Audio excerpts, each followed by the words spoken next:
All right, well, today we're going to start a new series. It's called Issues with God. And we're going to be looking at just some of the issues that impact ourselves, impact our families, people that we love, and issues that are kind of important. Therefore, they have a lot of different opinions swirling around them. Kind of adds to that confusion sometimes that we've talked about that's out there in the world. Well, we're going to be looking at these issues with God as our resident expert. We're going to be looking at these issues from a biblical perspective so that we can just start to see some of these issues from God's point of view. We're going to be looking for the next 2 weeks at social media and the internet and how those things can really impact our self-esteem, and also how important it is to develop some kind of foundation through which we can look at all that information with a critical eye. So that's for 2 weeks. 2 weeks after that, for 2 weeks, we'll be looking at the issue of sex. And I see that everybody's eyes just went up, that's encouraging. We're going to be looking at sex, its purpose, and its promise when it is handled properly, again, from God's point of view. For 3 weeks after that, we're going to be looking at heaven, what it is, where it is, and how getting there is linked to our purpose in our lives today. And then finally, on that final week, we're going to be looking at why it is that we sometimes have problems with what God has to say. That sometimes we have issues with God in that sense. And whether or not that's a good thing. Just a little spoiler alert. I think that in some ways it is a good thing. That God has given us the ability to see things and reason out things and even challenge God. So that's where we're going to be going for the next few weeks. Today, we're going to be looking again, as I say, at social media. And I want to begin that discussion by reading you just a little bit from Psalm 139. As we think about our self-esteem, how it's affected by things outside of us, but maybe where some of that self-esteem should come from.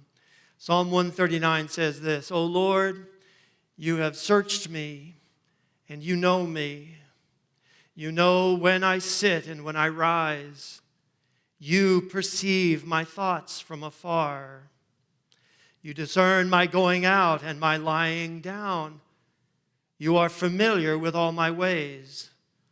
Before a word is on my tongue, you know it completely, O Lord.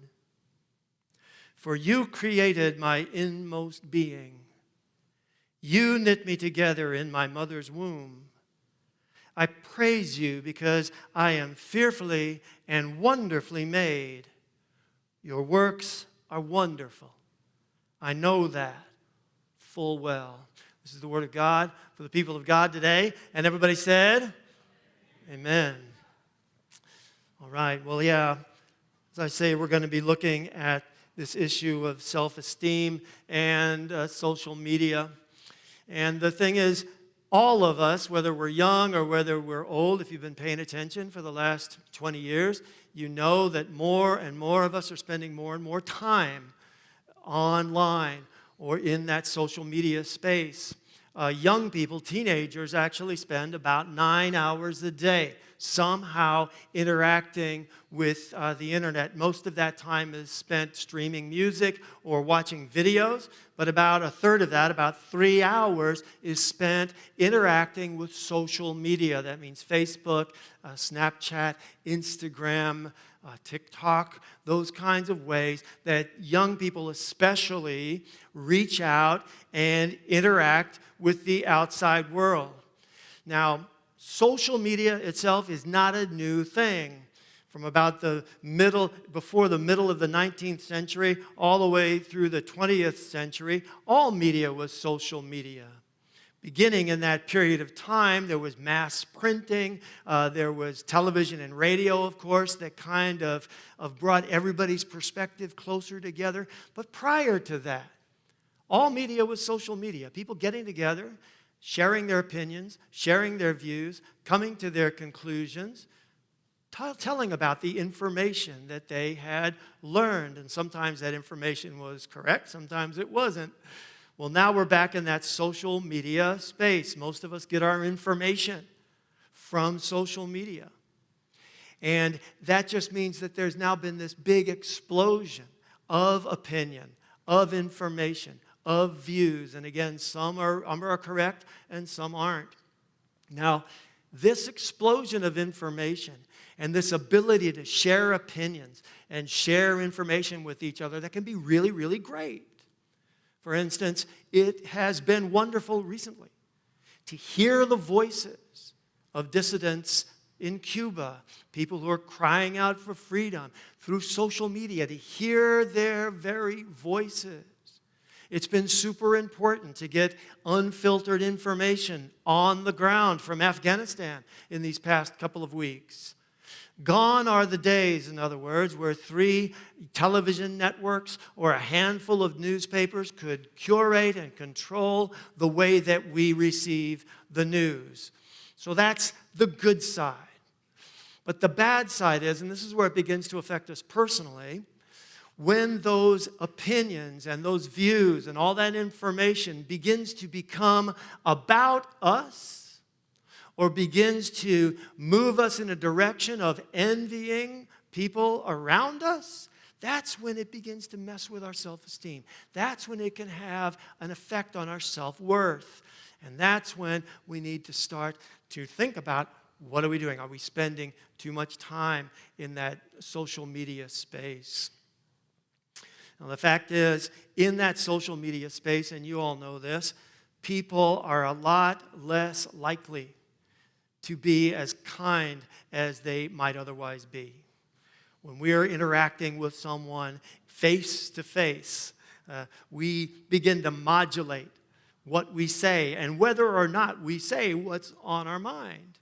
We do that because we're built to take in all kinds of cues from our environment.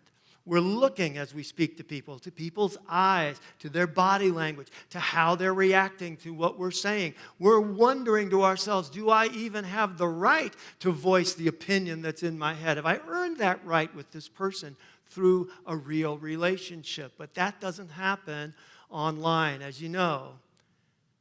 People, especially young people, can post something about their lives and then have that attacked online. People are a lot less likely to get plugged into their natural empathy when they're interacting with people online. This can have really devastating and tragic effects. You all know stories, but I'll just offer one of a young man in Texas. His name was David, and he was a nice young man and a very promising young man, but 15, 16 years old. And for a long period of time, for some reason, a bunch of bullies online decided that they wanted to attack David. And they went about that relentlessly, day and night, day after day after day, tearing him down, sending him mean messages, threatening messages by text.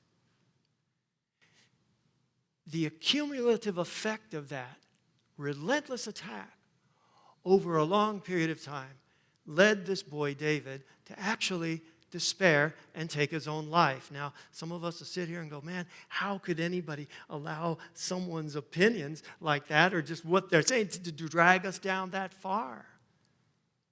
But listen, remember what it was like when you were 15. Remember how much you craved affirmation. How important it was to you to begin to somehow define yourself and find out who you were and how you were looking for cues from other people. In that social media space, in this case, it had a devastating impact on this young man. His brother wrote this online after his brother David took his life. He said, "Today, bullies don't push you into lockers. They don't tell their victims to meet them behind the school dumpster after class. They cower, remember that word, they cower behind fake names and fake profiles from miles away, constantly berating and abusing good, innocent people. Now, obviously, this is an extreme case. But this kind of cowering behind a fake profile, behind a fake personality in order to attack others, that happens on social media in that space all the time in ways that are this devastating, but then all the way down, ways that begin to impact a young person or an older person's self-esteem. The fact is, those relationships that we develop or that we have in that social media space, they suffer from being unreal. The relationships, the people, those lives that we see before us in all of those posts, they are curated, aren't they? They're fragments of a life.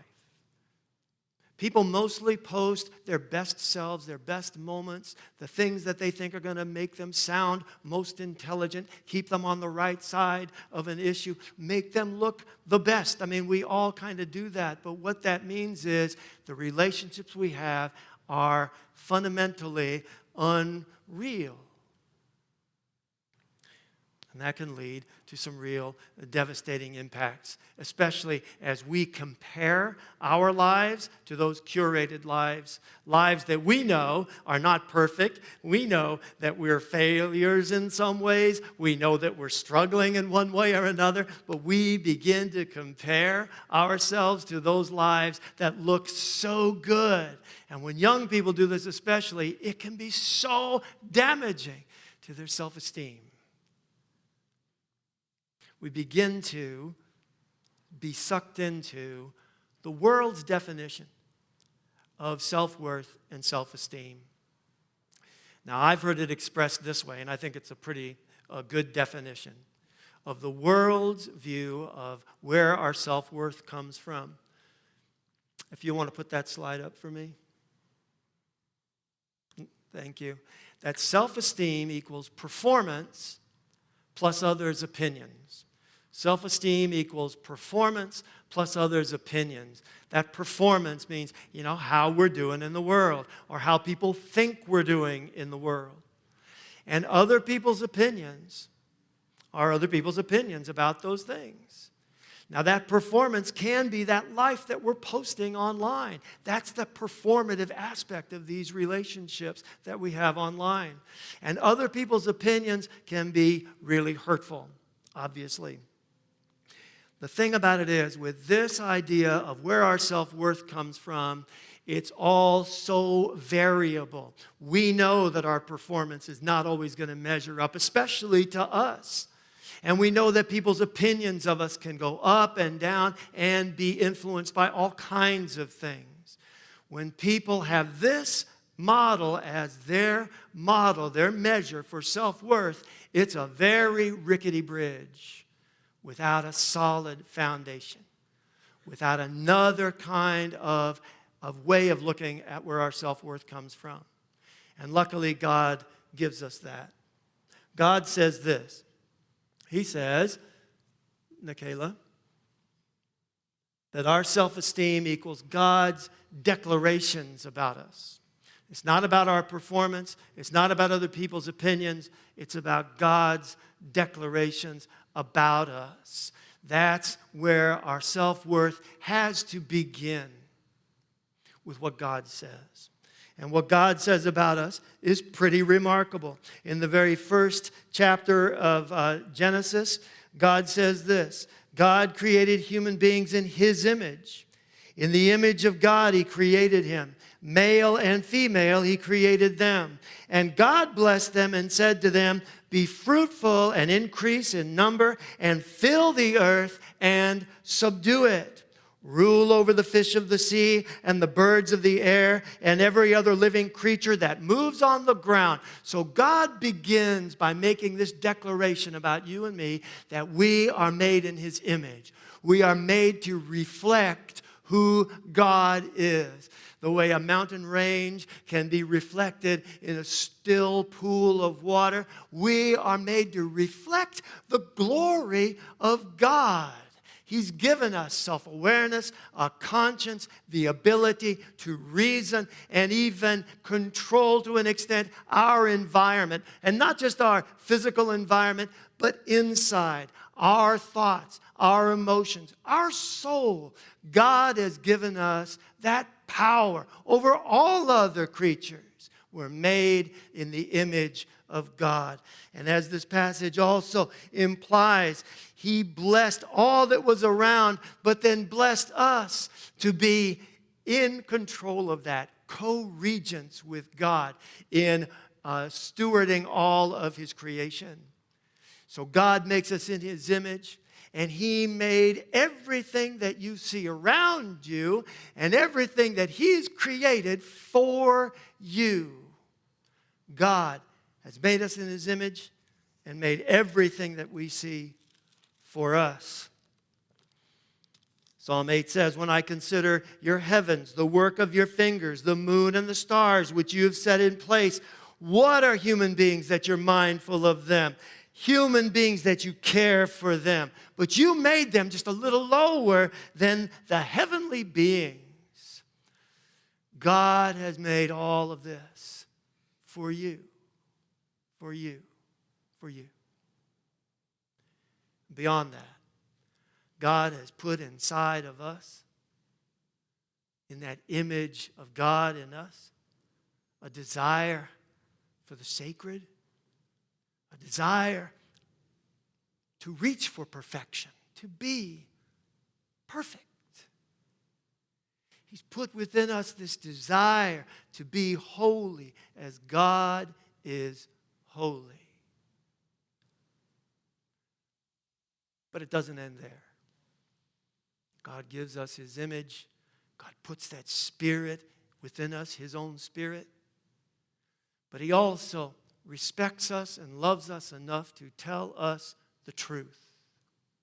The truth that we know deep down, but we may not always hear or feel is going on around us. The truth that even as we aspire for perfection, aspire to greatness, we will not attain it now.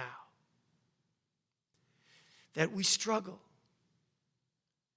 That we do fail. That we do fall down. And God tells us it's okay. That's part of living in this fallen world. So He tells us we're made in His image. We aspire for perfection. We're not quite going to get there, but then He tells us something that we're never going to hear, or most likely not hear in those social media relationships or anywhere else. God says that even though we are imperfect, He loves us. He loves us. And that may be a surprise to some of you, or some of you out there who grew up in churches where you felt like actually you weren't loved, or actually God was waiting for you to live up to some measure, or maybe you needed to perform for God to receive His love. But that's not true. That's not what He says. In our imperfection, He loves us. And in our imperfection, He will never ridicule us or reject us. God has gone so far, and this is the beautiful thing, this is the third thing, God has gone so far as to give His Son as a sacrifice in return for those sins so that we might live with God into eternity. God thinks so much of you that He would give His Son, that He would be able to live with you forever.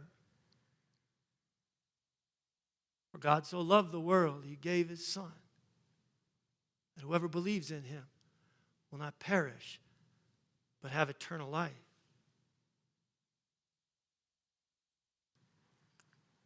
God's made us in His image.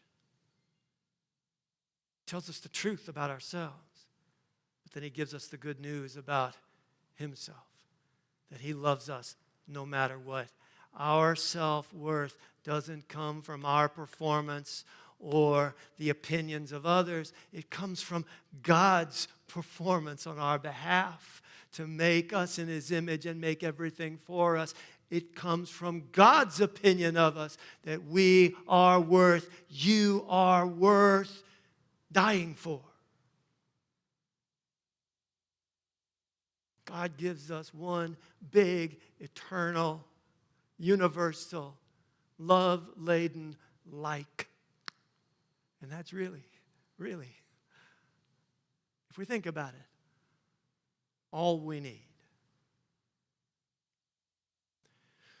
When we can base our self-worth upon God's performance for us, when we can base our self-worth on God's opinion of us, we're a lot less likely to need to go looking anywhere else for affirmation.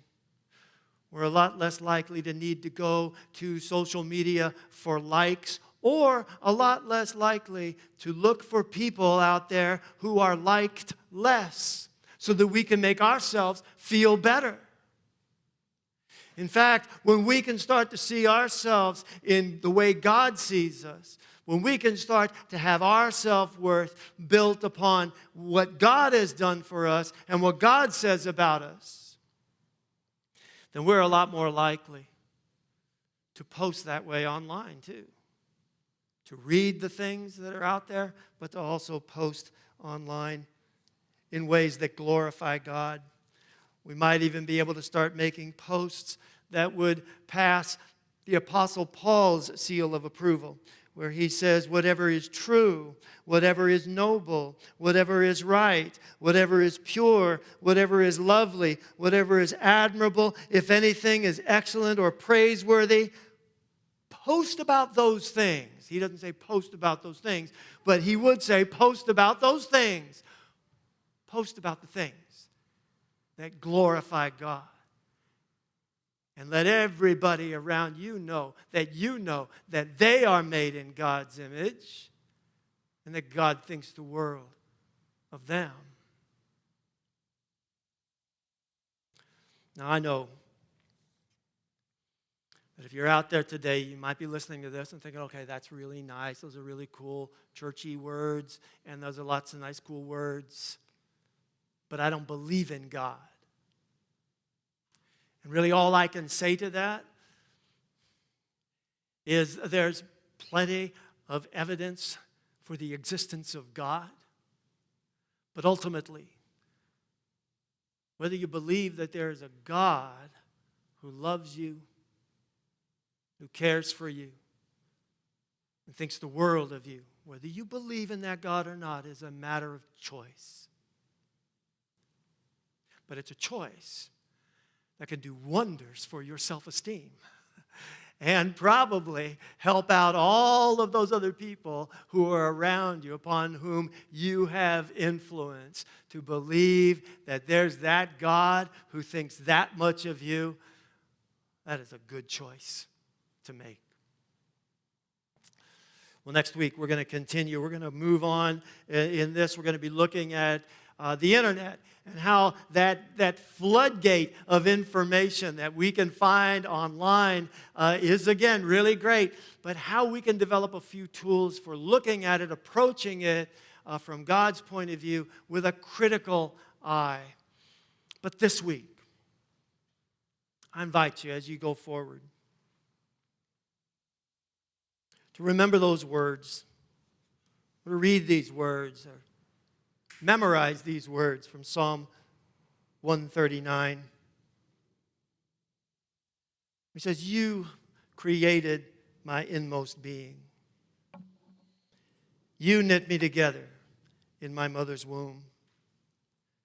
I praise you because I am fearfully and wonderfully made. Your works are wonderful. I know that full well. His works, the works He's made for you in creation, His wonderful work that He has made, called you. All those things God has done for us today. Let's praise that God, and let's let our self-worth flow from the knowledge that this God has made us in his image. That even though we're imperfect, he lifts us up. And that he has given his son that we may be with him into eternity. He has given us that one big, eternal, love-laden light. That's for you, for you, for you.